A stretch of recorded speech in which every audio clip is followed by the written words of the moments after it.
عزیزان گرامی، اللہ رب العزت کی لانحب کتاب میں سے ایک آیت مبارکہ شان رسالت محمد صلی اللہ علیہ وآلہ وسلم میں تلاوت کرنے کا شرف حاصل ہوا۔ اللہ رب العزت ارشاد فرماتے ہیں، یا ایھا النبی، اے غیب کی خبر دینے والے نبی، انا ارسلناک، بے شک ہم نے آپ کو بھیجا ہے، شاہداً، گواہ بنا کر، ومبشراً، اور خوشخبری سنانے والا بنا کر، ونذیراً، اور ڈر سنانے والا بنا کر، وداعیاً الی اللہ بإذنہ، اور اللہ کے حکم سے اللہ کی طرف بلانے والا بنا کر، وسراجا منیرا، اور چمکتا ہوا سورج بنا کر بھیجا ہے۔ یہ اس آیت مبارکہ کا سادہ سا مفہوم ہے، سادہ سا ترجمہ ہے۔ یہ آیت مبارکہ سرکار دو عالم صلی اللہ علیہ وآلہ وسلم کی نعت ہے۔ ویسے تو سارا قرآن ہی میرے محبوب کی نعت ہے۔ عائشہ صدیقہ رضی اللہ تعالی عنہا آپ فرماتی ہیں کہ کان خلقہ القرآن، اگر تم نے میرے مصطفیٰ کے اخلاق کو دیکھنا ہو تو قرآن پڑھو، قرآن مصطفیٰ کے اخلاق کو بیان کر رہا ہے۔ کسی نے کیا خوب کہا کہ شتا منا زیرہ زبراں سب شان نبی وچ آئیاں، کہ یہ قرآن سارا کا سارا محبوب کی نعت بیان کر رہا ہے، محبوب کے تذکرے کر رہا ہے، جا بجا اللہ محبوب کے ذکر کو چھیڑ رہا ہے۔ پورا قرآن محبوب کے ذکر سے بھرا ہوا ہے۔ قرآن کہتا ہے وَرَفَعْنَا لَكَ ذِكْرَكَ، محبوب ہم نے آپ کے لیے آپ کے ذکر کو بلند کر دیا۔ یہاں پر حدیث قدسی وَرَفَعْنَا لَكَ ذِكْرَكَ کے ضمن میں آپ کے سامنے پیش کرتا چلوں کہ وَرَفَعْنَا لَكَ ذِكْرَكَ کا معنی کیا ہے۔ خود رب ذوالجلال فرماتا ہے، محبوبہ اِذَا ذُكِرْتُ ذُكِرْتَ مَعِي، محبوب جب بھی میرا نام لیا جائے گا، جب بھی میرا ذکر کیا جائے گا، تیرا ذکر ساتھ ضرور کیا جائے گا۔ تو اللہ تبارک و تعالیٰ نے اس آیت مبارکہ میں محبوب کی شان کے مختلف عنوان ذکر کیے ہیں۔ ہر ایک عنوان ایسا ہے کہ اس پر گفتگو کی جائے تو الفاظ ختم ہو جائیں، لیکن ان عنوانوں پر گفتگو ختم نہیں ہو سکتی۔ سیر حاصل گفتگو ممکن ہی نہیں ہے، کما حقہ اس طرح اس پر گفتگو کرنا ممکن ہی نہیں ہے، کیونکہ میرے محبوب خود ارشاد فرماتے ہیں، اے ابو بکر لم یعرفنی حقیقتا غیر ربی، ابو بکر میری حقیقت کو میرے رب کے سوا کوئی جانتا ہی نہیں ہے۔ تو میں اس آیت مبارکہ پر جو موضوعات ہیں ان کے حوالے سے اپنی چند گزارشات محبوب کی بارگاہ میں پیش کرنے کی سعادت حاصل کروں گا۔ دعا ہے رب ذوالجلال ہم سب کو اپنے محبوب کے عشق والا دل عطا فرما دے۔ یہ دعا کیا کیجیے کہ اللہ وہ دل عطا فرمائے کہ جس کے اندر سوز صدیق ہو، عشق بلالی ہو۔ اللہ تبارک و تعالیٰ کے پیارے محبوب اللہ ارشاد فرماتا ہے، یا ایھا النبی، اے، یا کا معنی ہے اے، ہم پنجابی میں کہتے ہیں اوے، کسی کو بلانا ہو اوے کہہ دیتے ہیں، اور اردو میں اے بولتے ہیں، اور عربی میں یا کہہ کر پکارتے ہیں۔ یا ایھا الرسول، یا ایھا النبی۔ یہاں یہ بھی بڑا مسئلہ ہوتا ہے بعض لوگوں کو کہ جب ہم کہتے ہیں کہ یا رسول اللہ تو کہتے ہیں یہ شرک ہو گیا، یا کہہ کر پکارے تو شرک ہو جاتا ہے۔ اللہ کا قرآن ہر جگہ مصطفیٰ کو یا کے لفظ سے پکار رہا ہے۔ تو بھائی ہم مولوی کی بات مانیں یا اللہ کے قرآن کی بات مانیں؟ اللہ تو محبوب کو بلاتا ہے تو یا ایھا المزمل کہہ کر پکارتا ہے، یا ایھا المدثر کہہ کر پکارتا ہے، یا ایھا النبی کہہ کر پکارتا ہے، یا ایھا الرسول کہہ کر پکارتا ہے، اور یہ یا رسول اللہ کہنے سے منع کرتا ہے۔ یا ایھا النبی، اے غیب کی خبریں دینے والے، اے غیب کی خبریں دینے والے نبی۔ قربان جائیں سنیوں تمہارے مقدر پر کہ تاریخ میں اگر نبی کے معنی، نبی کے لفظ کا ترجمہ کیا ہے تو وہ صرف تمہارے اماموں نے کیا ہے، دوسروں کو اس لفظ کا ترجمہ کرنا بھی نصیب نہیں ہوا۔ بڑے لوگوں کا دل چاہا کہ ہم قرآن کا ترجمہ لکھیں، الحمد کی الف سے لے کر والناس کی سین تک ترجمہ لکھا، ہر لفظ کا ترجمہ لکھا، خالی واو کا معنی بھی لکھا، اور بسم اللہ کی با کا ترجمہ لکھا کے ساتھ اس آیت مبارکہ پر پہنچتے ہیں تو یا کا ترجمہ اے کرتے ہیں، انا کا ترجمہ بے شک ہم کرتے ہیں، ارسلناک کا ترجمہ ہم نے آپ کو بھیجا ہے کرتے ہیں، شاہد کا مطلب ترجمہ شاہد کرتے ہیں، گواہ کرتے ہیں، لیکن جب بات آتی ہے نبی کا ترجمہ کرنے کی تو وہاں نبی ہی لکھ دیتے ہیں، لکھ دیتے ہیں یا ایھا النبی، اے نبی۔ اور بریلی کے تاجدار کا قدم اٹھا تو کہتے ہیں یا ایھا النبی، اے غیب کی خبریں دینے والے۔ نبی ہوتا ہی وہ ہے کہ جو غیب کی خبریں دینے والا، نبی ہوتا ہی وہ ہے جو غیب کی خبریں دے۔ شفا شریف الشفا فی تعریف حقوق المصطفیٰ، حضرت قاضی ایاز مالکی قدرسی، آپ صفحہ نمبر 161 پر لکھتے ہیں کہ النبوت، نبوت کی تعریف کیا ہے؟ نبوت کہتے کس کو ہے؟ کہتے ہیں ہیا اطلاع علی الغیب، نبوت کہتے ہی اس کو ہے کہ جو نبی غیب کی خبریں دیتا ہے اسی کو نبی کہا جاتا ہے۔ اور یہ کلمہ پڑھ کر نبی کے غیب کا علم نہیں مانتے، یہ کلمہ پڑھ کر نبی کے غیب کا علم ماننے سے انکار کرتے ہیں۔ اللہ کا قرآن کہتا ہے یا ایھا النبی، اے غیب کی خبریں دینے والے، اے غیب کی خبریں دینے والے، انا ارسلناک، بے شک ہم نے آپ کو بھیجا ہے، بے شک ہم نے آپ کو بھیجا ہے، ہم نے بھیجا ہے، اللہ نے بھیجا ہے، محبوب آئے ہیں، اسی کو تو ذکر میلاد مصطفیٰ کہتے ہیں۔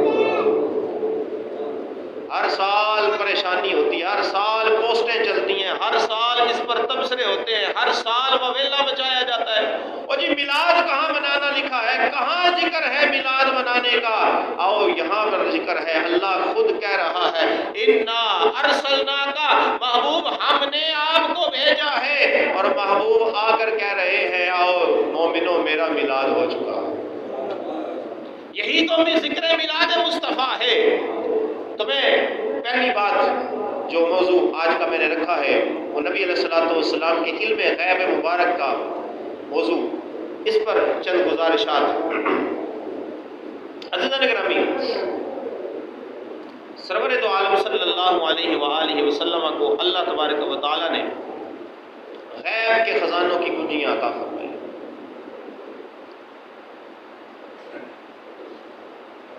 آج لوگ دھوکہ دیتے ہیں، لوگوں کو گمراہ کرتے ہیں، نام نہاد اسکالر، نام نہاد ڈاکٹر، انجینئر بنے پھرتے ہیں اور لوگوں کے ایمان کو لوٹنے کے درپے ہوتے ہیں۔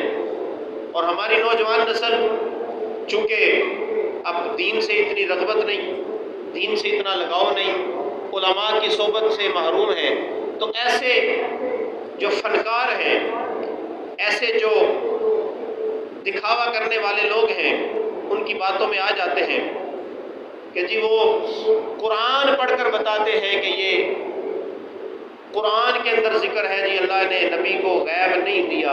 جی کہاں جی، کس آیت میں جی اللہ نے نبی کو غیب نہیں دیا؟ کہتے ہیں جی دیکھو اللہ تعالیٰ نے قرآن مجید کے اندر ارشاد فرمایا ہے، میں وہی آیت پڑھ کے آپ کو بتاؤں گا کہ جو آیت پڑھ کے وہ دھوکہ دیتے ہیں، لیکن مسئلہ یہ ہے کہ آیت پوری نہیں پڑھتے، پوری آیت نہیں پڑھیں گے، آدھی آیت پڑھیں گے۔ کہتے ہیں جی وما کان اللہ لیطلعکم علی الغیب، اللہ فرماتا ہے کہ اللہ اپنے غیب پر کسی کو اطلاع نہیں کرتا، اللہ اپنا غیب کسی کو نہیں دیتا، یہ اللہ قرآن میں فرماتا ہے، لیکن آگے نہیں کیا پڑھتے وَلَٰكِنَّ اللَّهَ يَجْتَبِي مِن رُّسُلِهِ مَن يَشَاءُ۔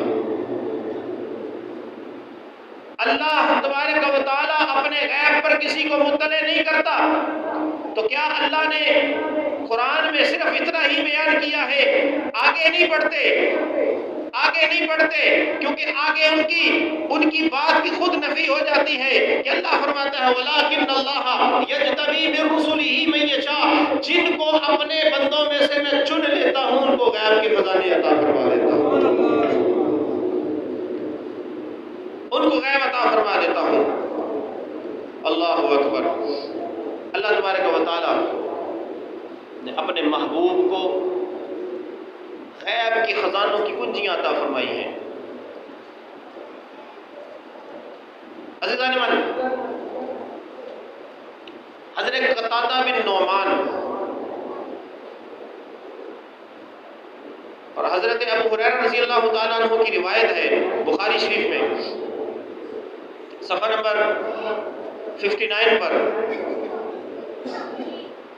کہ نماز کے دوران حضور سرور دو عالم صلی اللہ علیہ وسلم نماز پڑھا رہے، حضور کا منہ مبارک قبلے کی طرف ہے، پیچھے کسی صحابی سے کسی نمازی سے غلطی ہوتی ہے، نماز کے دوران کوئی غلطی ہو گئی، حضور جماعت کروا رہے، سرور کونین صلی اللہ علیہ وآلہ وسلم نے جب نماز مکمل کی، سرکار نمازیوں کی طرف منہ کر کے، اپنے صحابہ کی طرف منہ کر کے متکلم ہوئے اور فرمایا میرے غلاموں تم کیا سمجھتے ہو کہ میں جب نماز پڑھتا ہوں تو میرا منہ صرف سامنے ہوتا ہے، میں صرف آگے دیکھتا ہوں، میں صرف آگے کی طرف دیکھتا ہوں، جیسے ہمارے ہاں عموماً آج کل ہر امام بیچارہ جب منہ آگے ہوتا ہے اسے کیا پتہ ہوتا ہے پیچھے کون، کسی کو نہیں معلوم۔ لیکن میرے مصطفیٰ، مسئلہ یہ ہے کہ یہ لوگ مصطفیٰ کو اپنے جیسا بشر سمجھتے ہیں۔ اللہ نے مصطفیٰ کو وہ شان عطا فرمائی ہے کہ جن تک کوئی پہنچ سکتا ہی نہیں ہے۔ سیدی اعلیٰ فرماتے ہیں کہ خلق سے اولیاء، خلق سے اولیاء، اولیاء سے رسول، اور رسولوں سے اعلیٰ، اور رسولوں سے اعلیٰ۔ تو سرکار فرماتے ہیں میرے غلاموں تم سمجھتے ہو کہ میں نماز پڑھا رہا ہوں، میرا منہ قبلے کی طرف ہے، لیکن اترون قبلتی ہاہنا فواللہ، اللہ کی عزت کی قسم، اللہ کی قسم، لا یخفی علی رکوعکم، نہ تو تم سے میرے، نہ مجھ سے تمہارے رکوع پوشیدہ ہیں، ولا خشوعکم، اور نہ ہی تمہارے خشوع یعنی دل کی کیفیت بھی مجھ سے چھپی ہوئی نہیں ہے۔ مصطفیٰ فرماتے ہیں کہ تمہارے رکوع بھی مجھ سے نہیں چھپے ہوئے اور تمہارے دل کی کیفیت بھی نہیں چھپی ہوئی۔ اور دل، حضرت سلطان بہو کیا فرماتے ہیں کہ دل دریا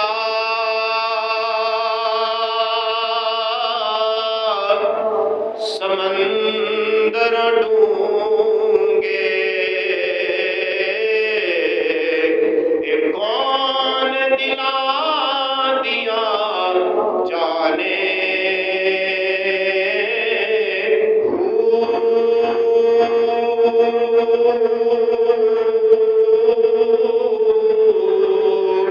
وچے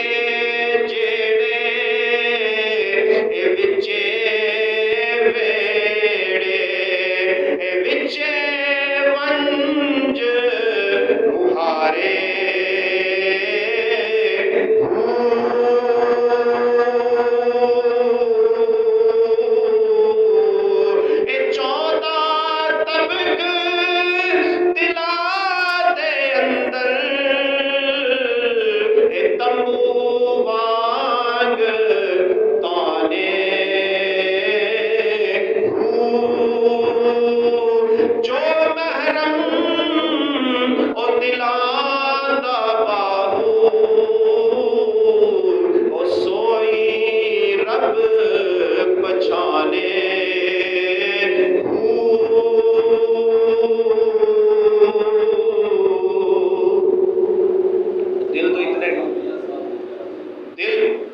تو کیا بات ہے، لیکن میرے مصطفیٰ فرماتے ہیں کہ میرے غلاموں، اور تمہارے دل کے اندر جو کیفیت ہے، تم نماز پڑھ رہے ہو، ہم نماز پڑھتے ہیں، نماز پڑھتے ہوئے اللہ ماشاء اللہ کوئی ہوتا ہے کہ جس کو اللہ خشوع و خضوع والی نماز عطا فرماتا ہے۔ نماز خشوع و خضوع کے ساتھ پڑھنی چاہیے۔ جب اللہ اکبر کہہ کر نماز شروع کر دیں، پھر دنیا کے سارے خیال، دنیا کی ساری فکریں ایک طرف رکھ دینی چاہیے اور ساری توجہ اپنی اس ذات کبریا کی طرف ہونی چاہیے، تبھی وہ نماز کہلاتی ہے۔ میرے مصطفیٰ صلی اللہ علیہ وآلہ وسلم نے اسی لیے تو ارشاد فرمایا اعبد اللہ کأنک تراہ فإن لم تکن تراہ فإنہ یراک۔ اور بندے، جب اللہ کی عبادت کے لیے کھڑا ہو، جب تو نماز پڑھنے کے لیے کھڑا ہو، تو تیرے دل کی کیفیت یہ ہو کہ تو صرف مسجد میں نہیں کھڑا، تو رب کی بارگاہ میں کھڑا ہے اور تو رب کی ذات کو دیکھ کر عبادت کر رہا ہے۔ اگر یہ گمان نہیں رکھ سکتا تو کم از کم یہ سوچ لے کہ اللہ تجھے دیکھ رہا ہے۔ اللہ اکبر۔ تو مصطفیٰ فرماتے ہیں کہ لوگوں، غلاموں، تمہارے رکوع بھی مجھ سے نہیں پوشیدہ، تمہارے خشوع بھی مجھ سے پوشیدہ نہیں ہے۔ اللہ تبارک و تعالیٰ نے قرآن مجید کے اندر ایک مخلوق کا ذکر کیا، چھوٹی سی مخلوق ہے، چاول کا دانے سے بھی چھوٹی ہے۔ ایک چاول کے 3 ٹوٹے کریں نا تو اس کی اس سے جو ہے وہ جسامت بنتی ہے، اس کو ہم اپنی زبان میں کیڑی کہتے ہیں، چونٹی۔ اللہ تبارک و تعالیٰ نے چونٹی کا ذکر کیا قرآن میں۔ چونٹی کو عربی زبان میں نملۃ کہتے ہیں۔ حضرت سلیمان علیہ السلام، اللہ کے نبی، اپنے لاؤ لشکر کے ساتھ آ رہے ہیں۔ 3 میل دور چونٹی اپنی ساتھیوں کو کہتی ہے، قالت نملۃ یا ایھا النمل ادخلوا فی مساکنکم لا یحطمنکم سلیمان وجنودہ وهم لا یشعرون۔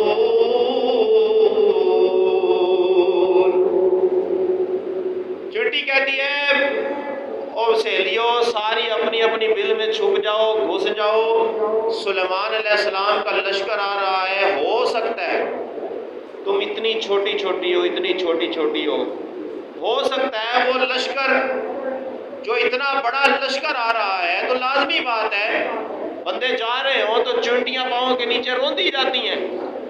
وہ چونٹی کہتی ہے ساری چھپ جاؤ اپنی بلوں میں، سلیمان علیہ السلام کا لشکر تمہیں روند کرنا گزر جائے۔ اچھا، یہ ساری تفاسیر میں یہ موجود ہے کہ ابھی سلیمان علیہ السلام کا لشکر 3 میل دور ہے۔ کتنے جی؟ 3 میل دور ہے۔ سلیمان علیہ السلام کا لشکر 3 میل دور ہے، اور چونٹی نے یہ بات کی۔ اللہ کا قرآن آگے بیان کرتا ہے فَتَبَسَّمَ ضَاحِكًا مِّن قَوْلِهَا۔ اللہ کے نبی حضرت سلیمان علیہ السلام چونٹی کی اس بات کو سن کے مسکرا دیے۔ چونٹی کی اس بات کو، یہ چونٹی کو اٹھا کرنا، جو اللہ کے نبی کو اپنے جیسا بشر مانتے ہیں ان کو چیلنج ہے، چونٹی کو اٹھا لیں، اپنے ہاتھ پہ رکھ لیں، اپنے ہاتھ پہ رکھ کے کان کے قریب کر لیں، بلکہ میں تو کہتا ہوں کان کے اندر بھی ڈال لیں، چونٹی کی بات پھر بھی نہیں سن سکتے۔ اور اللہ کے نبی حضرت سلیمان علیہ السلام چونٹی کی اس بات کو 3 میل دور سن رہے ہیں، اور یہ وہ نبی ہے کہ جو پچھلی صفوں میں کھڑا ہو کر مصطفیٰ کے پیچھے نماز ادا کرے۔ اور میرے مصطفیٰ کی شان کیا ہے؟ سیدی اعلیٰ حضرت فرماتے کہ دور و نزدیک نزدیک سے سننے والے وہ کان، دور و نزدیک، سارے پڑھیں، دور و نزدیک سے سننے والے وہ کان، کان لالے کرامت پہ لاکھوں سلام، کان لالے کرامت پہ لاکھوں سلام۔ اچھا یہ تو سماعت کی بات ہوگی نا، اب بات ہو رہی ہے علم غیب کی۔ 3 میل دور مصطفیٰ حضرت سلیمان علیہ السلام کا لشکر آ رہا ہے۔ سلیمان علیہ السلام کے لیے 20 غیب ہے۔ غیب اسی کو کہتے ہیں نا جو سامنے نہ ہو، غیب اسی کو کہتے ہیں جو سامنے نہ ہو۔ سلیمان علیہ السلام کے لیے 20 کی بات غیب، تو 20 کے لیے سلیمان علیہ السلام کا لشکر بھی تو غیب ہے۔ اور 20 کو کس نے بتایا کہ سلیمان علیہ السلام کا لشکر آ رہا ہے؟ وہ 20 نے کوئی آج کل کوئی نیا کوئی سیٹلائٹ سسٹم کے ذریعے کوئی اس نے لائیو دیکھ لیا تھا کہ سلیمان علیہ السلام کا لشکر آ رہا ہے؟ اور 20 کے لیے بھی تو غیب ہے۔ تو جو رب 20 کو غیب دے سکتا ہے، وہ مصطفیٰ کو کتنا غیب عطا فرماتا ہے۔ تو عزیزان گرامی، اللہ تبارک و تعالیٰ کے قرآن مجید کے اندر بے شمار جگہ پر سرکار دو عالم صلی اللہ علیہ وآلہ وسلم کی علم غیب کا ذکر ہے۔ میں ایک آیت مبارکہ اور صرف برکت کے لیے پڑھتا چلوں، انشاءاللہ اسی موضوع پر اگلے جمعۃ المبارک بھی ہم گفتگو کریں گے۔ اللہ تبارک و تعالیٰ نے قرآن مجید کے اندر ارشاد فرمایا، الرحمن